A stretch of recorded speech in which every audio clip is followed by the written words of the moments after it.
La copa de cristal se estrelló contra mi blusa de seda con un sonido metálico. El vino tinto se extendió por la tela color crema como sangre.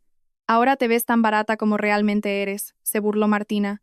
Mi sobrina de 17 años estaba parada frente a mí en la cena de mi 32 cumpleaños. Todo el restaurante se quedó en silencio. Mi hermana Silvia sonrió de medio lado desde el otro extremo de la mesa, mientras mi madre, Carmen, asentía con aprobación. Se lo merecía, susurró mi madre. Me sequé el vino con una servilleta, sonreí dulcemente y dije, gracias por el inesperado regalo de cumpleaños, mamá. El viaje a casa se sintió como un velorio. La camisa de diseñadora arruinada pegada a mi piel mientras la mancha de vino se oscurecía. Apagué la radio, necesitando silencio para procesar lo que acababa de suceder en Il Sogno, el elegante restaurante italiano donde planeaba celebrar no solo mi cumpleaños, sino también la noticia más feliz de mi vida. Mis manos se cerraron más fuerte alrededor del volante mientras rebobinaba la escena. La forma en que Martina levantó intencionalmente la copa de Rioja, la sonrisa calculadora en su rostro mientras apuntaba a mi camisa de seda color crema, el asentimiento de satisfacción de mi madre, como si mereciera ser humillada en público en mi propio cumpleaños. Y Silvia, mi hermana, 3 años mayor, reclinada en su silla con una familiar expresión de suficiencia. Esto no fue solo rebeldía adolescente o un momento impulsivo.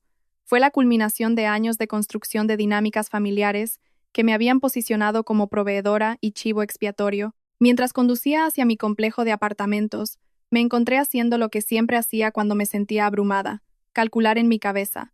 Es lo que me hacía buena en mi trabajo de consultoría financiera. La capacidad de ver patrones y calcular resultados. El patrón ahora estaba claro, aunque antes no lo había reconocido. Cuando nuestro padre murió de un ataque al corazón hace 6 años, yo tenía 26 años y acababa de comenzar mi carrera. Silvia tenía 29, una hija de 12, y ningún título universitario, habiendo abandonado los estudios en su segundo año cuando quedó embarazada. Mi madre, de 58 años, trabajaba a tiempo parcial en unos grandes almacenes y estaba endeudada por las facturas médicas de los últimos meses de vida de mi padre. Di un paso al frente porque eso es lo que se supone que debe hacer la familia, ¿verdad?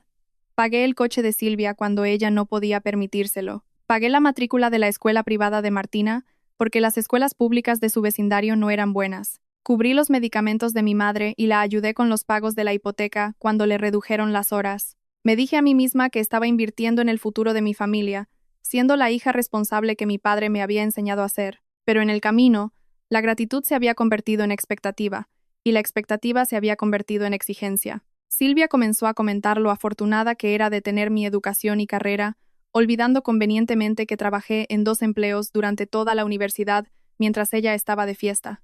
Martina aprendió a tratarme como un cajero automático, enviándome mensajes de texto, exigiendo zapatillas de diseñador y entradas para conciertos con la arrogancia de una heredera. Lo peor fue la forma en que usaron mi éxito en mi contra. Cada cosa buena que poseía se convirtió en una prueba de mi egoísmo. Cada límite que intentaba establecer era una prueba de que pensaba que era mejor que ellos. Mi madre, ahogada en el dolor y la culpa, había elegido bandos hace mucho tiempo, y no era el mío. Esta noche se suponía que iba a ser diferente. Había reservado Il Sogno, derrochando en una sala privada, incluso pidiendo un postre especial de cumpleaños. David, mi novio de 2 años, se suponía que vendría después de que terminara su cena de negocios, que se había alargado. Estaba ansiosa por compartir mi feliz noticia con mi familia. En cambio, Martina comenzó la noche criticando mi atuendo. Esa blusa probablemente cuesta más que el presupuesto de comida de mamá para un mes, dijo lo suficientemente fuerte para que se escuchara en la mesa de al lado.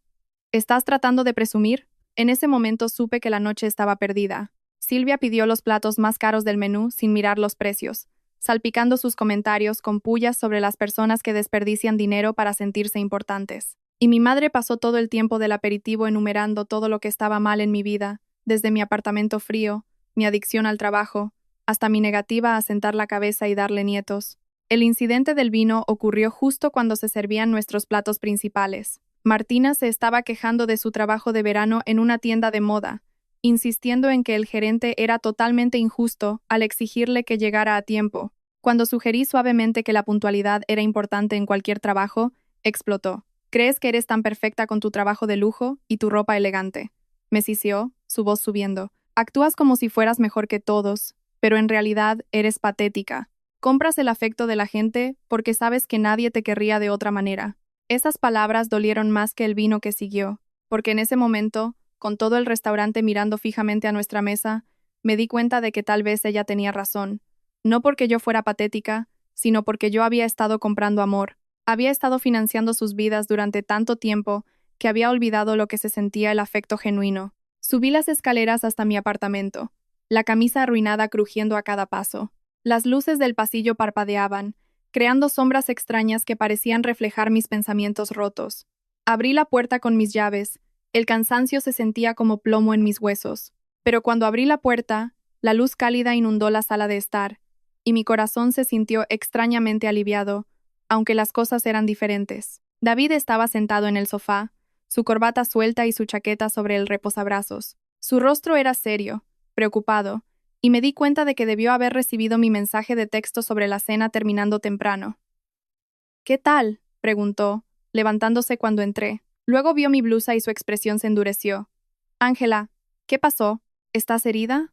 Estaba a punto de contarle la historia cuando noté algo que me hizo tragar saliva.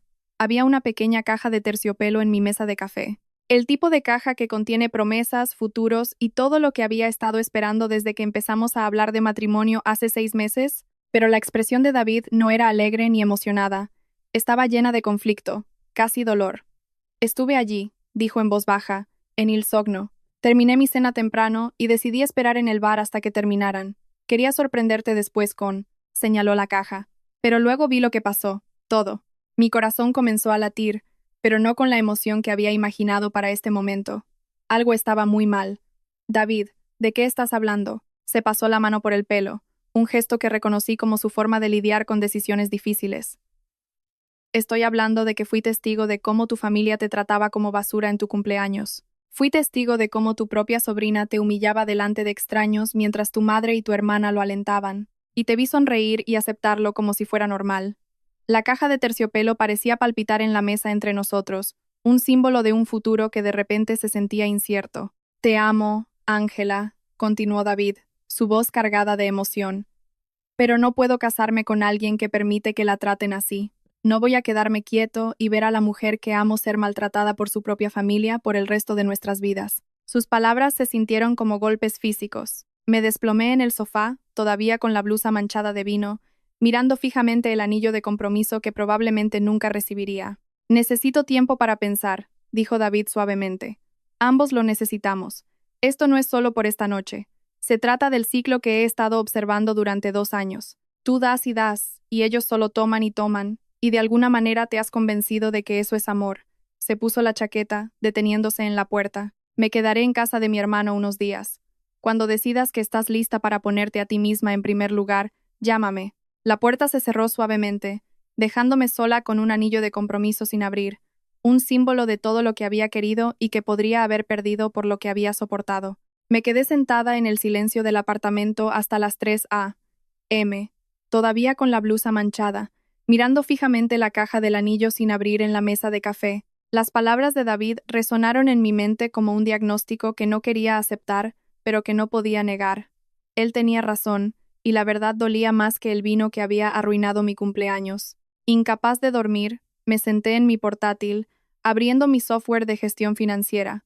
Si iba a enfrentar la verdad sobre mis relaciones, era mejor que las enfrentara todas. Los números en la pantalla contaron una historia que había evitado durante años. La tarjeta de crédito de Silvia, de la cual yo era el titular principal y ella una usuaria autorizada, tenía un saldo de 23.467 euros. El préstamo de su coche, que yo había estado pagando durante 3 años, era de 412 euros al mes. El seguro de coche de Martina estaba en mi póliza para una mejor tarifa, 198 euros al mes.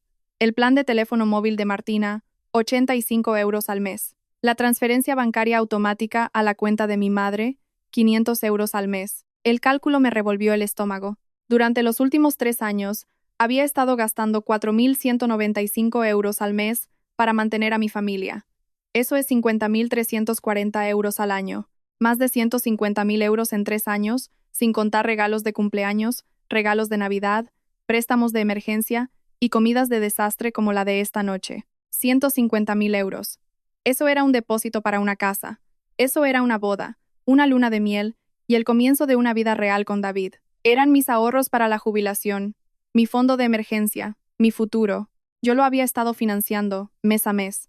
Pero el dinero ni siquiera era lo peor. Lo peor era lo que David había visto, y yo había estado tan acostumbrada a ello que no me di cuenta de que no estaba comprando su amor, estaba comprando su tolerancia. No apreciaban mis sacrificios. Los resentían porque mi generosidad les recordaba sus propios fracasos. Abrí mi aplicación bancaria y comencé a hacer cambios. Primero, la tarjeta de crédito de Silvia. Eliminé mi nombre como titular principal y transferí toda la cuenta a su nombre. El sitio web me advirtió que esto afectaría su puntaje de crédito y la dejaría responsable de todo el saldo, pero presioné confirmar. A continuación, cancelé la transferencia bancaria automática a la cuenta de mi madre. Luego, eliminé a Martina de mi seguro de coche y de mi plan de teléfono. Cada clic se sintió como cortar las cuerdas que me ataban a un espectáculo de marionetas en el que yo era tanto la artista como la víctima. Mi amigo, Marcos, era dueño de una empresa de remolque, y yo lo había ayudado a reestructurar sus préstamos comerciales el año pasado. Marqué su número de emergencia, sabiendo que estaría despierto. Solía trabajar por las noches. Marcos, soy Ángela. Necesito un favor. Ángela, son las 3:30 de la mañana. ¿Qué pasa? Necesito que recuperes un coche por la mañana. Un Renault Clio 2007, matrícula plateada. Le di la información de Martina, incluida la ubicación donde lo aparcaba en casa de mi madre. ¿Recuperar un coche, Ángela? No suena a ti. El seguro fue cancelado esta noche por falta de pago, por lo que legalmente el coche no se puede conducir. Necesito que vayas a por él exactamente a las 6:45 a.m. Marcos se quedó en silencio por un momento. ¿Estás segura? Suena a lío familiar, y no me gusta meterme en eso. Pagué el seguro de ese coche durante 3 años mientras la conductora me trataba como basura. Esta noche, me tiró vino en mi cumpleaños y me llamó patética. No puedo permitir más malos comportamientos. De acuerdo, pero me debes toda la historia más tarde. 6:45 a.m. en punto. Después de colgar, puse mi teléfono en modo silencio. Para mañana por la noche, la tarjeta de crédito de Silvia sería rechazada en todas partes. Martina se despertaría y encontraría su coche desaparecido. Mi madre se daría cuenta de que su mesada mensual había desaparecido. El caos comenzaría temprano, y yo quería dormir para superar la conmoción y la ira iniciales. Pero primero, necesitaba documentar todo. Había aprendido de mis clientes que las decisiones financieras siempre necesitan una base sólida. Abrí un nuevo documento y comencé a escribir todas las instancias de falta de respeto, manipulación y abuso emocional que podía recordar de los últimos 3 años. Martina diciéndoles a sus amigos que estaba hambrienta de atención cuando le compré su vestido de fiesta. Silvia quejándose a los vecinos de que yo era controladora cuando le pedí que solo pagara el pago mínimo de la tarjeta de crédito. Mi madre diciéndole a su grupo de lectura de la iglesia que yo era egoísta con mis bendiciones, mientras yo pagaba su hipoteca. La lista se hizo más larga de lo que esperaba. Las cosas que había desestimado o racionalizado ahora parecían una clara cadena de explotación. Habían usado mi amor y mi culpa, mientras trabajaban activamente para socavar mi autoestima. Cuando amaneció, mi teléfono comenzó a vibrar incesantemente a pesar de estar en silencio. La pantalla se iluminaba sin parar. Llamadas perdidas, mensajes de texto, correos de voz. Ignoré todo, pero revisé quién había llamado. Silvia, Martina, mamá, una y otra vez, cada vez más frenéticas. Pero una llamada inesperada me hizo detenerme. La madre de David, Elena, había llamado a las 3:47 a.m. y había dejado un mensaje de voz. Elena era una profesora de inglés jubilada, elegante y reflexiva, que siempre había sido amable conmigo pero mantenía una distancia cortés. ¿Por qué llamaría? Reproduje el mensaje de voz, su voz cálida resonando en mi tranquilo apartamento. Querida Ángela, soy Elena. Espero no molestarte, pero estuve en Il Sogno esta noche con mi club de lectura para nuestra cena mensual. Estábamos sentadas a 2 mesas de distancia de tu celebración, y yo, bueno, presencié lo que pasó. Vi a esa joven tirarte vino, y vi la reacción de tu familia. Mi corazón comenzó a latir más rápido. Luego llamé a David, y él me contó lo que te dijo. Necesito que sepas esto, querida. He visto a mi hijo luchar con esta relación, no porque no te ame, sino porque te ama demasiado para verte maltratada. Lo que presencié esta noche es inaceptable, y tu calma en la situación mostró mucha más gracia de la que yo podría haber reunido. Hizo una pausa, y pude escucharla elegir sus palabras con mucho cuidado. David está en casa de su hermano esta noche porque está confundido, no porque te haya abandonado. Él cree que los elegirás a ellos en lugar de a él, pero creo que se equivoca. Creo que eres más fuerte de lo que él piensa, y espero que se lo demuestres. Mereces mucho más de lo que vi esta noche. El mensaje de voz terminó, dejándome mirando fijamente mi teléfono a la luz del día. Elena lo había visto todo, lo había entendido todo, y en lugar de juzgarme por permitir el abuso, vio mi fuerza. Más importante aún, confirmó que la reacción de David provenía del amor, no del rechazo. A las 6:45 a.m. en punto, escuché el ruido del motor de un camión en la distancia, seguido por el sonido inconfundible de un vehículo siendo subido a una grúa. El Clio de Martina se había ido, justo a tiempo. Mi teléfono se iluminó inmediatamente con llamadas urgentes del número de Silvia. Sonreí, puse el teléfono boca abajo y volví a dormir. Cuando me desperté, la nueva realidad había comenzado. Me desperté a las 11:30 a.m., con el timbre de mi apartamento siendo presionado implacablemente, acompañado de golpes fuertes en la puerta. Mi teléfono mostraba 63 llamadas perdidas y más de 100 mensajes de texto. El caos había comenzado exactamente como lo había previsto. Miré por la mirilla y vi a Silvia caminando de un lado a otro en el pasillo, su rostro rojo de ira, mientras Martina estaba encorvada contra la pared, con aspecto derrotado. Claramente habían estado allí por un tiempo, esperando mi respuesta. Me tomé mi tiempo, me duché y me vestí con mi chaqueta azul marino favorita y pantalones blancos impecables, un conjunto que irradiaba la confianza y la profesionalidad que me había ganado. Quería verme exactamente como la mujer de éxito que era, no la víctima que me habían entrenado para ser. Cuando finalmente abrí la puerta, Silvia se abalanzó sobre mí, entrando en el apartamento sin ser invitada, Martina pisándole los talones como un cachorro apaleado. ¿Qué demonios hiciste?, gritó Silvia, su voz aguda por el pánico. Mi tarjeta de crédito fue rechazada en la tienda de comestibles esta mañana. El cajero tuvo que llamar a seguridad porque no podía pagar mi compra. ¿Sabes lo humillante que fue eso? ¡Y mi coche desapareció!, lloró Martina, tirándose dramáticamente en mi sofá.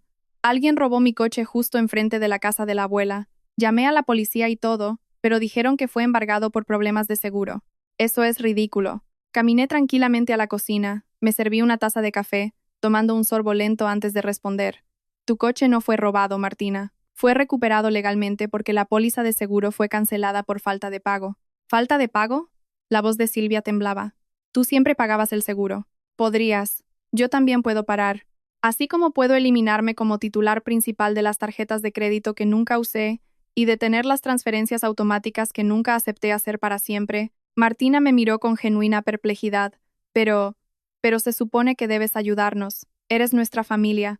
La ingenuidad en su voz casi me rompió el corazón. Ella realmente no entendía que las relaciones familiares deben ser recíprocas. Le enseñaron a verme como un recurso, no como una persona. Martina, ¿puedes decirme la última vez que me diste las gracias por algo que hice por ti? Abrió la boca, luego la cerró, mirando a su madre en busca de ayuda. Silvia se cruzó de brazos a la defensiva. Ella no necesita darte las gracias por cumplir con tu obligación familiar, espetó Silvia. Eres mucho más rica que nosotras. No te hace daño ayudar a alguien. Caminé hacia la mesa del comedor, donde había preparado una carpeta la noche anterior.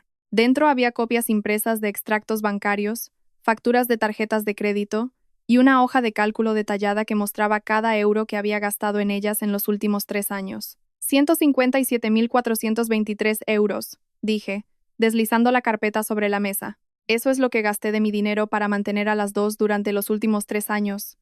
Eso sin contar regalos, cenas o préstamos de emergencia. Pagué mi camino a través de la universidad, trabajando 60 horas a la semana mientras tomaba 18 créditos por semestre. Continué, mi voz firme. Construí mi carrera sacrificando relaciones sociales y tiempo personal. Lo hice para tener seguridad financiera, para poder ayudar a mi familia cuando lo necesitara, pero la ayuda temporal se convirtió en expectativa permanente. Son nuestra familia, susurró Martina, su voz pequeña. La familia se ayuda mutuamente. Tienes razón. La familia se ayuda mutuamente. ¿Cuándo fue la última vez que ustedes dos me ayudaron con algo? ¿Cuándo fue la última vez que preguntaron por mi vida, mis problemas, mis sueños? ¿Cuándo fue la última vez que me trataron con respeto básico, y mucho menos con gratitud? El silencio se extendió incómodamente. Silvia jugueteó con la correa de su bolso mientras Martina miraba sus manos. Anoche, Martina, me tiraste vino y me llamaste patética delante de un restaurante lleno de extraños en mi cumpleaños, mientras llevaba una blusa que cuesta más que el pago mensual de tu coche, que yo todavía estoy pagando. Silvia, tú sonreíste y alentaste su comportamiento. ¿Puedes explicarme cómo eso demuestra amor familiar? Nosotras solo estábamos, comenzó Silvia, y se detuvo. No había una explicación plausible para su comportamiento. ¿Estaban qué? ¿Dándome humildad? ¿Poniéndome en mi lugar? ¿Castigándome por tener éxito? Martina comenzó a llorar. Pero estas no eran las lágrimas falsas que había visto antes. Parecían genuinas, confusas y asustadas. No lo pensé bien, sollozó. No esperaba que fuera tanto dinero. Pensé que eras rica y que no te importaba. No soy rica, Martina. Vivo cómodamente porque trabajo 80 horas a la semana y vivo frugalmente. Cada euro que gasté en ti es un euro que no ahorré para mi propio futuro, mi propia casa, mi propia familia. ¿Tu propia familia? La voz de Silvia se agudizó. Nosotras somos tu familia. No, ustedes son mis parientes. La familia no se trata entre sí de la forma en que ustedes me han tratado. Saqué mi teléfono y abrí la aplicación de grabación, asegurándome de que vieran lo que estaba haciendo.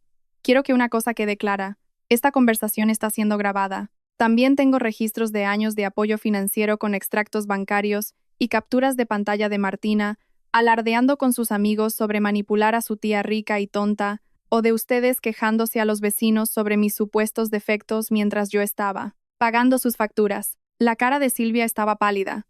¿Nos has estado vigilando? He estado documentando una cadena de abuso emocional y financiero. ¿De verdad pensaste que no me daría cuenta de que cada regalo era criticado? ¿Cada acto de bondad era despreciado? ¿Y cada límite que intentaba establecer se encontraba con reproches y manipulación? Martina levantó la cabeza de sus lágrimas. No estábamos abusando de ti, solo estábamos. Solo me estaban usando, terminé suavemente, y se enseñaron mutuamente que estaba bien porque yo lo permitía. La sala se quedó en silencio, solo roto por el suave llanto de Martina. Silvia miraba fijamente los documentos financieros, calculando mentalmente cuánto acceso al dinero estaba a punto de perder. Finalmente, Silvia habló, su voz más pequeña. ¿Y ahora qué? ¿Cortas todo contacto? ¿Abandonas a tu familia porque no somos perfectas? Lo que pase después depende de si son capaces de tratarme como a un ser humano, en lugar de como a un cajero automático, si pueden reconocer que su comportamiento es inaceptable y comprometerse a cambiarlo, y si entienden que el respeto y la gratitud no son opcionales en una relación familiar. Mi teléfono vibró con una llamada de Marcos. Puse el altavoz. Ángela, me pediste que te devolviera la llamada cuando terminara de inspeccionar el coche. Tengo algunas noticias interesantes sobre ese Clio. ¿Qué noticias? Bueno, hacemos una inspección estándar de los vehículos cuando los recuperamos por motivos de seguro y responsabilidad. Martina se puso rígida, su rostro pálido. ¿Qué encontraste? Encontré algunas cosas en el maletero que podrían interesarte. Bolsos de diseñador, joyas, electrónica, todo con etiquetas o embalaje. Parece que vale unos 15.000 euros. Estoy obligado a llamar a la policía porque parece ser mercancía robada. El silencio en mi apartamento fue ensordecedor. Martina comenzó a hiperventilar y Silvia parecía a punto de vomitar.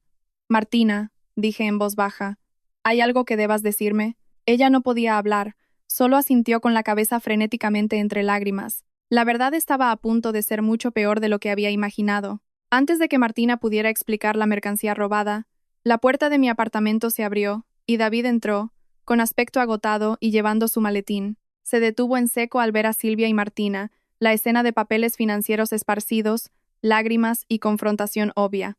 Lo siento, dijo en voz baja. Debería haber llamado. Solo, necesitaba verte. Está bien, quédate, dije, sintiendo un extraño alivio a pesar de lo que estaba sucediendo. Estamos teniendo una reunión familiar sobre honestidad. Martina estaba a punto de explicar por qué había 15.000 euros en mercancía robada en su coche. Las cejas de David se levantaron y dejó su portátil en el mostrador. ¿Mercancía robada? Martina jadeó, agarrándose el pecho.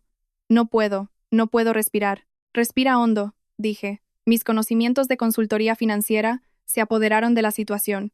4 tiempos dentro. Mantén 4 tiempos fuera. Estás teniendo un ataque de pánico. No te estás muriendo. Silvia estaba completamente en silencio, mirando a su hija como si la viera por primera vez.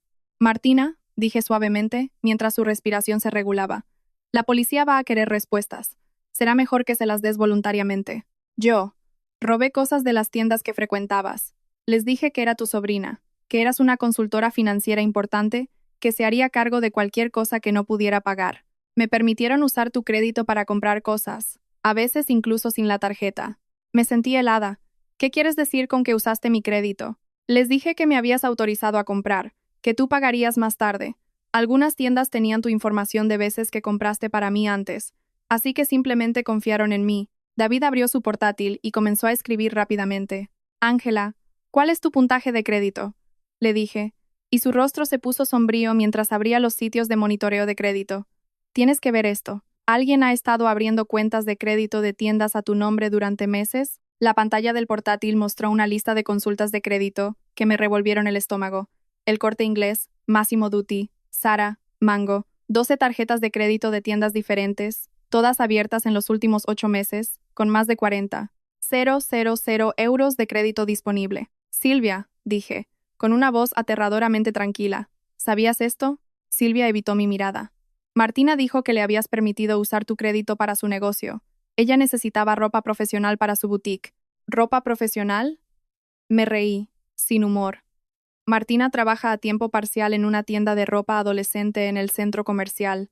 No necesita bolsos Prada para ese trabajo. David seguía escribiendo. Su experiencia en ciberseguridad lo hacía mucho más minucioso que yo. Ángela, hay más.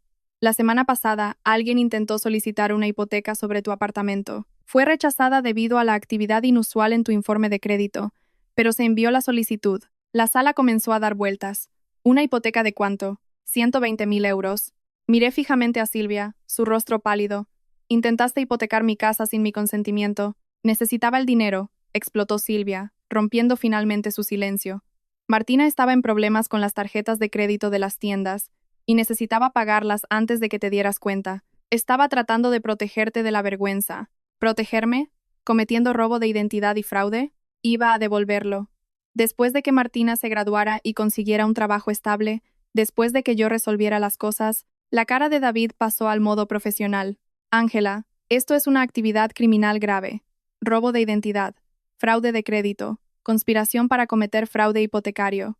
Silvia podría enfrentar cargos federales. Martina podría enfrentar cargos por delitos graves. Martina comenzó a llorar de nuevo, pero Silvia se puso de pie desafiante.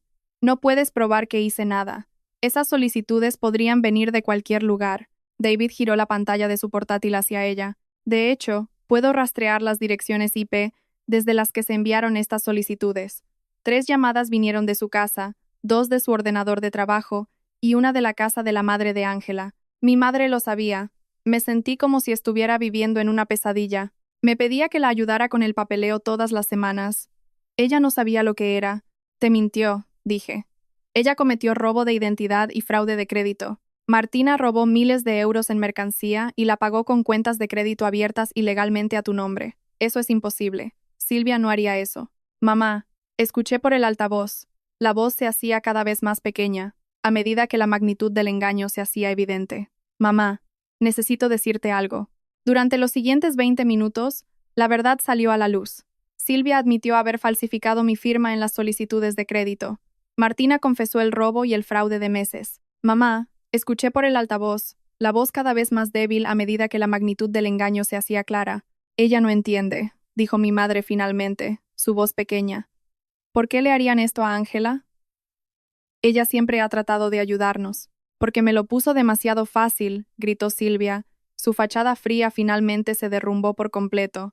Ella solo da sin pedir nada a cambio, y eso me hace sentir como basura. Cada vez que paga algo, cada vez que resuelve nuestros problemas con su dinero, me recuerda que soy un fracaso. La verdad era cruda, brutalmente honesta. David cerró su portátil y se apoyó en el mostrador, presenciando la dinámica familiar que había intentado comprender finalmente desmoronarse. ¿Así que decidiste robarme porque mi éxito te hacía sentir mal contigo misma? Pregunté. No quería que llegara tan lejos, sollozó Silvia. Empezó con solo usar la tarjeta de crédito para comprarle a Martina algunas cosas bonitas para la escuela. Luego Martina empezó a tomar cosas, y yo tuve que encontrar la manera de pagar antes de que te dieras cuenta. Luego necesité más dinero para pagar las deudas, y simplemente se salió de control. Y en lugar de venir a mí para pedir ayuda, decidiste cometer un delito. Porque me avergonzaba, gritó Silvia. Me avergonzaba que mi hermana tuviera que cuidar de mí y de mi hija. Me avergonzaba que nunca terminara la universidad, que nunca construyera una carrera, que tuviera 35 años y no pudiera mantenerme. ¿Sabes lo que es que te comparen con alguien perfecto toda tu vida? La palabra perfecta flotó en el aire como una acusación. Perfecta, me reí amargamente. Silvia, Trabajo 80 horas a la semana. No he tenido unas vacaciones reales en 4 años. Casi pierdo al hombre que amo porque estaba demasiado ocupada cuidándolos a todos para cuidarme a mí misma. No soy perfecta, estoy agotada. Martina levantó la vista de sus lágrimas. No sabíamos que te sentías así. Siempre actuaste fuerte, porque eso es lo que necesitabas que fuéramos. Si me hubiera derrumbado, ¿quién se habría encargado de todos? David se acercó. Ángela, tenemos que hablar de los siguientes pasos. Esto ya no es solo un problema familiar. Es una actividad criminal grave que afecta tu futuro financiero. Mi teléfono vibró con otra llamada de Marcos. Cuando respondí, su voz era grave. Ángela, la policía quiere hablar contigo sobre la mercancía que encontramos. Parece que tu sobrina ha estado en su radar durante meses. Varias tiendas han informado de fraudes con tarjetas de crédito relacionados con tu nombre y han estado reuniendo pruebas. La mercancía en el coche solidificó sus sospechas. Miré a Martina, de 17 años y potencialmente enfrentándose a cargos criminales, y a Silvia, que había estado arruinando silenciosamente mi crédito mientras intentaba ayudarla. Marcos, ¿puede la policía esperar hasta mañana? Necesito consultar con mi abogado primero. Están dispuestos a esperar, pero no mucho. Este es un caso grande. Hay múltiples delitos graves que abarcan varias jurisdicciones. Después de colgar, el apartamento se quedó en silencio, solo roto por los sollozos suaves de Martina y la respiración entrecortada de Silvia. Finalmente, David preguntó, ¿y ahora qué? Miré a mi familia, rota, avergonzada y finalmente obligada a enfrentar las consecuencias de años de manipulación y mentiras. Por primera vez en mi vida, tenía todo el poder. La pregunta era, ¿qué iba a hacer con él? Fui a la cocina y puse una nueva cafetera, necesitando tiempo para pensar con claridad. David se sentó frente a Silvia y Martina. Su presencia era tanto reconfortante como aleccionadora.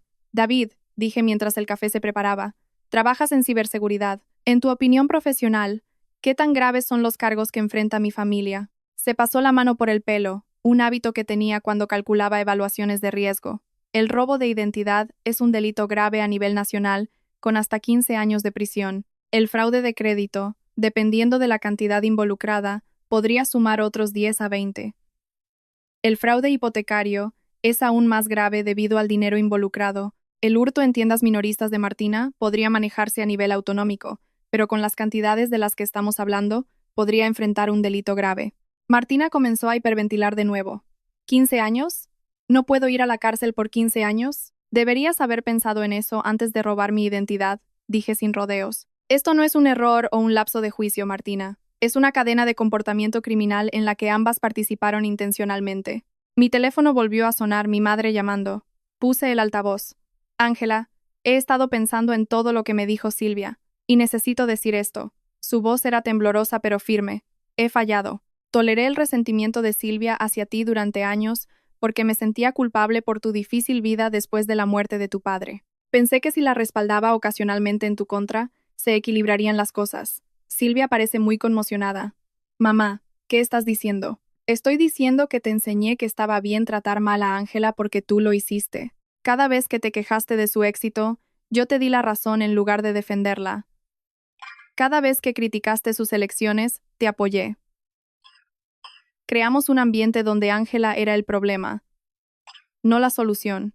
La confesión colgaba pesadamente en la sala. Sé que estás en apuros económicos, Silvia, pero nunca imaginé que robarías a tu propia hermana.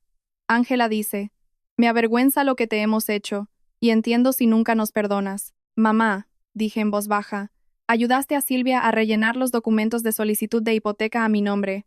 Eso es conspiración de fraude. También podría ser acusada. Silencio. Lo sé, susurró. Bien, dije. Lo sé. Serví 4 tazas de café y las llevé a la mesa donde mi familia estaba sentada como acusados esperando un veredicto. En muchos sentidos, eso era exactamente lo que eran. Esta es la situación, comencé, sentándome con mi café. Tengo pruebas suficientes para presentar un caso penal que las llevaría a las 3 a la cárcel. Silvia y mi madre enfrentarían cargos federales de fraude. Martina enfrentaría múltiples cargos de robo de delitos graves, además del fraude de identidad. El fiscal adoraría este caso porque es claro, bien documentado y tiene una víctima clara. David abrió su portátil de nuevo. Mientras preparabas el café, hice una investigación preliminar. Ángela, tu informe de crédito muestra daños que tardarán años en repararse. Tu puntaje crediticio ha bajado más de 100 puntos, debido a las cuentas no autorizadas y el alto índice de utilización del crédito. Podría ser rechazada para hipotecas, préstamos para coches, incluso solicitudes de alquiler hasta que se resuelva esto. Así que no solo me robaron mi dinero, dije, me robaron mi futuro financiero. Ángela, susurró Silvia, nunca quise hacerte tanto daño. Silvia, ¿qué creías que iba a pasar? ¿Pensaste que el robo de identidad es un delito sin víctimas? ¿Pensaste que no habría consecuencias? Martina finalmente levantó la vista de su café. ¿Qué pasa si lo devolvemos todo? ¿Y si arreglamos tu crédito y lo solucionamos? ¿Con qué dinero? Pregunté. Silvia, tu trabajo ni siquiera cubre el pago mínimo de las tarjetas de crédito que abriste. Martina, tienes 17 años y trabajas a tiempo parcial por el salario mínimo. Mamá tiene ingresos fijos. ¿De dónde va a salir una restitución de 150.000 euros? La realidad matemática de su situación se cernió sobre ellos como un peso. Habían destruido mi crédito y acumulado deudas que nunca podrían pagar, mientras atacaban mi carácter por el éxito que me habían robado en secreto. David dijo con cautela, solo hay una opción. No es agradable, pero evitaría la cárcel. ¿Cuál? Preguntó Silvia, esperanzada. Transparencia financiera total y restitución supervisada. Básicamente, Ángela se convertiría en su administrador financiero hasta que se pague hasta el último céntimo. Eso significa transparencia total. Todos los ingresos, todos los gastos, todas las decisiones financieras pasan por Ángela. Silvia tendrá que conseguir un trabajo a tiempo completo y vivir con un presupuesto estricto hasta que se pague la deuda. Martina tendrá que trabajar y entregar todos sus ingresos, excepto los gastos esenciales. La mercancía robada será devuelta y todas se someterán a asesoramiento financiero. Eso podría llevar 10 años, protestó Silvia. Probablemente sí, dijo David sin rodeos. Eso es lo que sucede cuando robas la identidad financiera de alguien. La alternativa es la cárcel. Mi teléfono vibró con un mensaje de texto de mi amiga, Patricia, una abogada penalista a la que había ayudado con sus finanzas comerciales. Le había enviado un resumen de la situación antes, y ella estaba respondiendo con asesoramiento legal. Acabo de recibir un mensaje de mi amiga abogada, dije, leyendo el texto. Ella dice que tengo motivos suficientes para presentar cargos penales y una demanda civil por daños y perjuicios. También dice que si decido no presentar cargos, aún puedo seguir una acción civil para la restitución y solicitar la incautación de activos si es necesario. Incautación de activos. La voz de mi madre se escuchó a través del altavoz del teléfono. Eso significa que pueden llevarse la casa de mi madre, el coche de Silvia, cualquier cosa que se pueda liquidar para pagar la deuda. El peso de las consecuencias finalmente pareció penetrar la negación de Silvia. Ángela, por favor, somos familia. Cometimos errores horribles, pero seguimos siendo familia. Sigues diciendo esa palabra como si significara algo, respondí. Anoche, sonreíste mientras tu hija me tiraba vino y me llamaba patética. Esta mañana descubrí que has estado robando mi identidad y arruinando mi crédito durante meses. ¿En qué momento la familia deja de importar? David se acercó por encima de la mesa y tomó mi mano. Ángela. Decidas lo que decidas. Quiero que sepas que verte manejar esto me ha mostrado exactamente quién eres. Eres fuerte, justa, y no dejas que el afecto nuble la realidad. Lo miré con suspicacia. Anoche me equivoqué, continuó. Pensé que los estabas eligiendo a ellos por encima de ti, pero en realidad les estabas dando todas las oportunidades para que te eligieran a ti. Ahora que te han mostrado su verdadera cara, estás reaccionando apropiadamente. Sacó la caja del anillo de su bolsillo y la puso en la mesa junto a los documentos financieros. Todavía quiero casarme contigo, Ángela, especialmente después de ver cómo manejas una crisis, pero primero, tenemos que limpiar este desastre. Martina se quedó mirando la caja del anillo, luego a mí. Ibas a pedirle que se casara contigo anoche, y yo lo arruiné. Martina, no arruinaste nada, lo expusiste. Todo esto ya estaba sucediendo. El robo, el fraude, la falta de respeto de anoche, solo lo sacó a la luz. Levanté la caja del anillo y miré a David.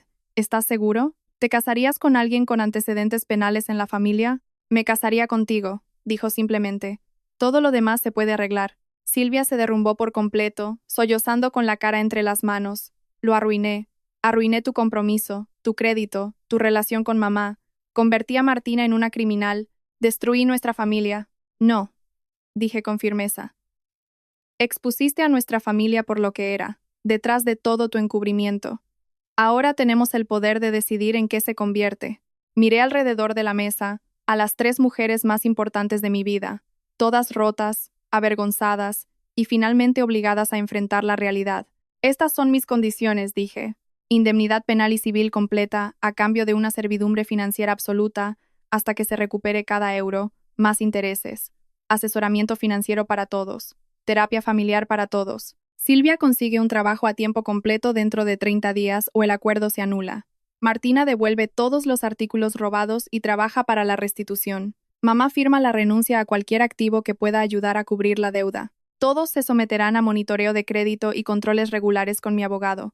¿Y si aceptamos todo eso?, preguntó Silvia. Empezamos de nuevo, como iguales, con respeto, con comunicación honesta, y si no aceptamos, presentaré los cargos, seguiré la acción civil y enfrentarás toda la fuerza de tus decisiones. El apartamento se quedó en silencio, solo roto por el tic-tac del reloj de la cocina y el suave hipo de Martina. Tenían hasta mañana para decidir si querían salvar a nuestra familia o salvarse a sí mismos.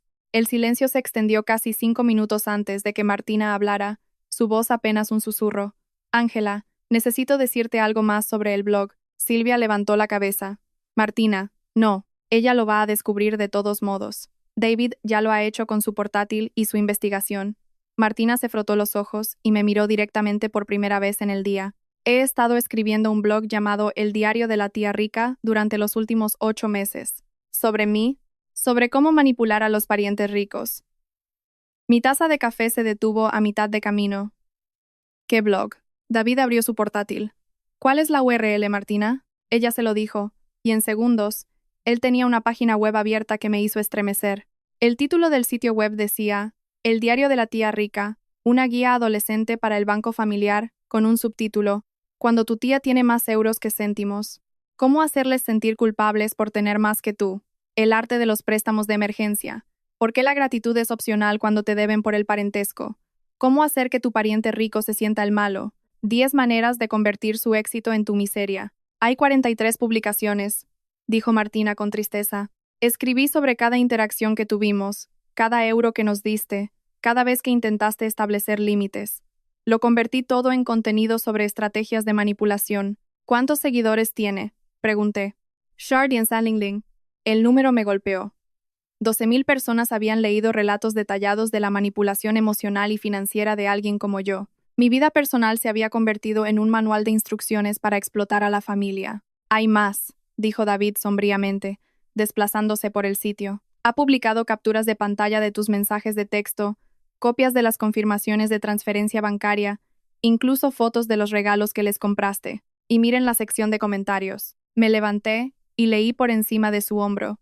Cientos de comentarios de personas compartiendo sus propias estrategias para manipular a sus parientes ricos. Historias de emergencias falsas, tácticas de culpa, cómo hacer que los parientes exitosos se sintieran obligados a ayudar financieramente. La difícil situación de mi sobrina había creado una comunidad de depredadores financieros. Martina, dije, con la voz temblando por la rabia contenida, convertiste a nuestra familia en entretenimiento y nuestra relación en un modelo de negocio. No quería que se hiciera tan grande, sollozó.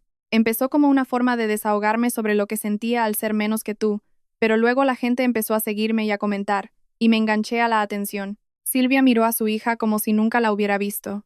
Martina, ¿cómo pudiste hacerle esto a Ángela? Ella solo te ha mostrado amor y apoyo. Porque su amor y apoyo me hacían sentir inútil, gritó Martina, estallando finalmente con el resentimiento de años. ¿Sabes lo que se siente que tu tía tenga que comprarte un coche a los 17 años porque tu propia madre no puede permitírselo? ¿Sabes lo que es tratar de encajar con niños cuyos padres lo pagan todo? Y luego, en lugar de hablar conmigo sobre esto, me humillaste en línea. Intenté hablar contigo. Cada vez que mencionaba sentirme incómoda con tu generosidad, solo decías que no era gran cosa, y me comprabas otra cosa. Nunca escuchaste cómo me afectaba realmente. Tienes razón, dije, para sorpresa de todos. Debería haber escuchado mejor. Debería haber reconocido que mi ayuda estaba hiriendo tu autoestima. Pero Martina, la reacción apropiada al sentirse incómoda con la generosidad de alguien no es robarles y ridiculizarles en línea. David había estado leyendo más del blog en silencio. Ángela, hay algo más que tienes que ver. Había publicado sobre la noche anterior. Mi corazón se encogió mientras leía la última publicación sobre el incidente del vino. Finalmente le di a mi tía rica una lección. Anoche le tiré vino a su blusa cara en su fiesta de cumpleaños y le dije exactamente lo que pensaba de sus constantes alardes. Toda mi familia me apoyó, porque también están hartos de su farsa. Al final, enfrentarse al manipulador del dinero, se sintió increíble. Toda la historia, y consejos para enfrentarse a tu pariente rico, estaba debajo. La publicación ya tenía más de 200 comentarios. La mayoría elogiaba el valor de Martina por enfrentarse a un miembro de la familia narcisista. Me dan ganas de vomitar, dije, recostándome en el sofá. Convertiste la peor noche de mi vida en contenido para que extraños te aplaudieran. Ángela, lo siento mucho, sollozó Martina. Estaba tan enfadada y dolida, y escribir sobre ello me hacía sentir poderosa. Nunca pensé en cómo te afectaría. David comentó, el blog tiene enlaces de marketing de afiliados. Ella ha estado monetizando este contenido, alrededor de 1.500 euros solo el mes pasado. Así que Martina no solo me humilló en línea, sino que obtuvo beneficios de ello mientras yo pagaba sus facturas, su ropa y su estilo de vida. La voz de mi madre se escuchó a través del altavoz del teléfono. Martina, quiero que vengas a casa ahora para que podamos discutir esto con calma. En realidad, no cuelgues, dije. Hay algo que necesito que todos entiendan. Esto ya no es solo un problema de dinero. Martina y Silvia enfrentan una mayor responsabilidad legal. ¿Qué quieres decir?, preguntó Silvia. David explicó. Varias de estas publicaciones de blog contienen confesiones de actividad ilegal. La publicación sobre los trucos para préstamos de emergencia incluye un manual sobre cómo falsificar una firma en las solicitudes de préstamo. La publicación sobre la creatividad con las tarjetas de crédito explica cómo usar la identidad crediticia de otra persona. La publicación sobre comprar con una reputación rica detalla exactamente cómo Martina cometió fraude minorista. Oh, Dios mío, susurró Silvia. Ella ha confesado sus crímenes en línea con un detalle meticuloso y con sellos de tiempo que coinciden con la actividad criminal real. Cualquier fiscal adoraría este caso, porque los acusados documentaron las pruebas de su propio crimen y lo publicaron para que miles lo leyeran. Martina estaba blanca como una sábana. ¿Puedo borrarlo? ¿Puedo eliminarlo todo? Es demasiado tarde. Ya lo he archivado todo con herramientas de conservación web. La evidencia existe independientemente de si el sitio web está activo. Además, borrarlo ahora parecería destrucción de pruebas, lo que podría generar cargos adicionales. Entonces, ¿qué significa esto para nuestro acuerdo?, preguntó Silvia. Miré a mi familia, criminales, manipuladores, y ahora tan estúpidos como para documentar sus crímenes en línea, y me di cuenta de que algo profundo había cambiado en mi pensamiento. Significa que el acuerdo ha cambiado, dije. El blog se mantiene en línea, pero Martina editará cada publicación para decir la verdad de lo que realmente sucedió. Explicará la manipulación, confesará las mentiras y convertirá su plataforma en una herramienta educativa sobre el daño causado por el abuso financiero familiar. Pero eso arruinará mi reputación en línea, objetó Martina. Bien, dije sin rodeos. Tu reputación en línea se basó en mentiras y manipulación de todos modos. Si quieres evitar el enjuiciamiento penal, usarás esa plataforma para enmendar las cosas. ¿Y el dinero que ganó con el blog?, preguntó David. Obviamente se destinará a la restitución. La voz de mi madre se escuchó por el altavoz, temblorosa pero firme. Ángela, necesito preguntarte algo, y quiero que seas totalmente honesta. Si hacemos todo lo que pides, los trabajos, el asesoramiento, la restitución, las disculpas públicas, ¿crees que alguna vez nos perdonarás? La pregunta flotó en el aire como una oración. Miré a David, que me apretó la mano en señal de aliento, y a Silvia y Martina, ambas mostrando un remordimiento genuino por primera vez en el día. Mamá, dije. Creo que la pregunta más importante es si pueden perdonarse a sí mismas. Estoy enfadada y dolida, pero no estoy rota. Las tres tendrán que vivir con el conocimiento de que traicionaron a alguien que las amaba incondicionalmente. La pregunta es si pueden convertirse en personas dignas de ese amor. Martina se levantó de repente. Quiero empezar a arreglar esto ahora mismo. ¿Puedo usar tu portátil para editar las publicaciones del blog? Martina, dijo Silvia, ¿estás segura? Una vez que publiques esas ediciones, todos sabrán que todo lo que escribiste antes era mentira. Martina miró a su madre, luego a mí. Bien, quiero que lo sepan. Quiero que Ángela vea que entiendo lo que hice mal.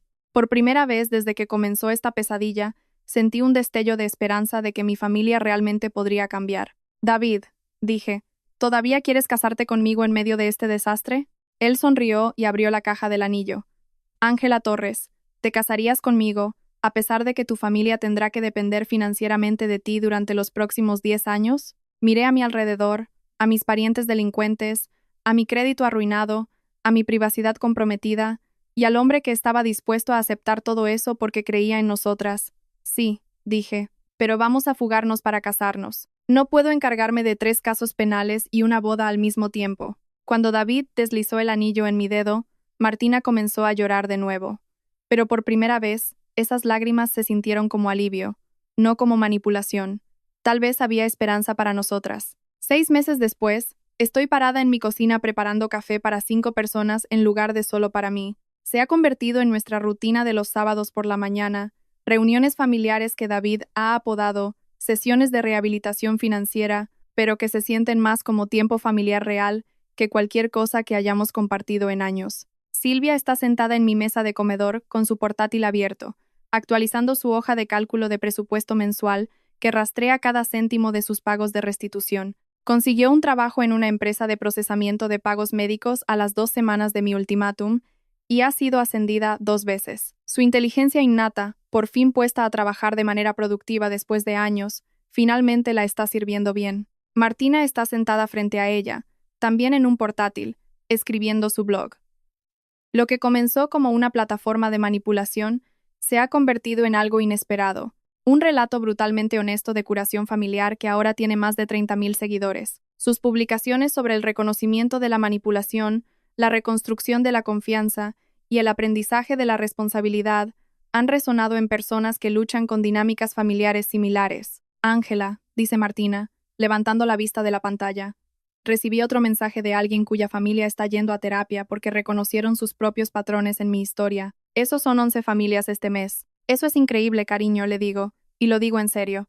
Martina se resistió inicialmente a la idea de la responsabilidad pública, pero se dio cuenta de que ayudar a otros a evitar sus errores le da a su vida mucho más significado que manipular. David entra desde el dormitorio, con su jersey puesto y un fajo de documentos legales.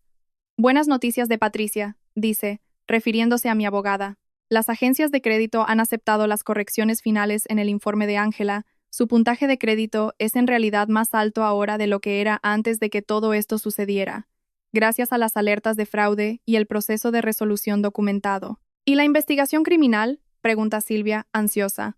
Oficialmente cerrada a partir de ayer. El fiscal quedó impresionado por la restitución y la cooperación voluntaria. No se presentarán cargos mientras el plan de pago se mantenga al día. La voz de mi madre se escucha por el altavoz, desde su casa a 20 metros de distancia. Desde que vendió la casa para ayudar a cubrir la deuda de restitución, mi madre se ha unido a nosotras en línea la mayoría de los sábados. Tengo noticias de mi lado. Mi asesora financiera dice que estoy lista para graduarme del programa el próximo mes. Mamá, eso es maravilloso, le digo. El cambio en mi madre es el más impresionante. Obligada a enfrentar su papel en la habilitación de la irresponsabilidad financiera de Silvia, se dio cuenta de que su culpa por la muerte de mi padre la había llevado a años de malas decisiones. Trabajar con el asesor para desvincular el duelo de la culpa la ha ayudado a convertirse en la madre que siempre necesité. Ella continúa. Hay algo más. Quiero leerles algo. Nos reunimos alrededor de la mesa mientras su voz resuena en la sala. Escribí cartas a Ángela que nunca tuve la intención de enviar como parte de mi tarea de asesoramiento, pero quiero compartir esta con ustedes. Se aclara la garganta y comienza a leer. Querida Ángela, me di cuenta esta semana de que durante años estuve enfadada contigo por tu éxito cuando debería haber estado orgullosa. Resentí tu fuerza porque me recordaba mi propia debilidad. Apoyé a Silvia en tu contra porque sus fracasos me hacían sentir una mejor madre de lo que tu independencia me hacía sentir una mejor hija. Confundí el mimo con el amor y el establecimiento de límites con el rechazo. Lamento que me haya llevado una acusación de delito, para entender que amar a alguien significa querer que crezca, no solo querer que te necesiten. La cocina se queda en silencio excepto por el suave hipo de Martina. Incluso después de 6 meses de terapia familiar, estos momentos de honestidad cruda todavía nos toman por sorpresa a todos. Mamá, digo, no tenías que compartir eso, pero me alegro de que lo hicieras. Me ayuda a entender que esto nunca fue realmente sobre el dinero. Tienes razón, está de acuerdo, Silvia.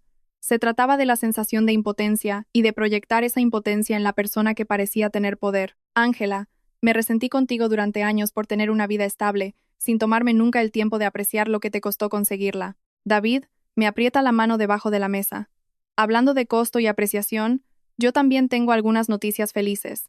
El lugar de la boda confirmó nuestra fecha para el próximo mes. Una ceremonia pequeña, solo la familia y unos pocos amigos cercanos. Mi hermano y tu asistente de Ángela serán nuestros testigos. Silvia, ¿todavía estás dispuesta a ayudarme con las flores? Me encantaría, dice Silvia, sonriendo. Nunca pensé que tendría la oportunidad de ayudar a planificar tu boda después de todo lo que pasó. Honestamente, casi no lo haces. Pero verte recuperarte es una de las cosas más inspiradoras que he presenciado. Pasaste de robar mi identidad a ser alguien en quien confío para compartir el día más importante de mi vida. Martina levanta la vista de su portátil. ¿Puedo leer un extracto?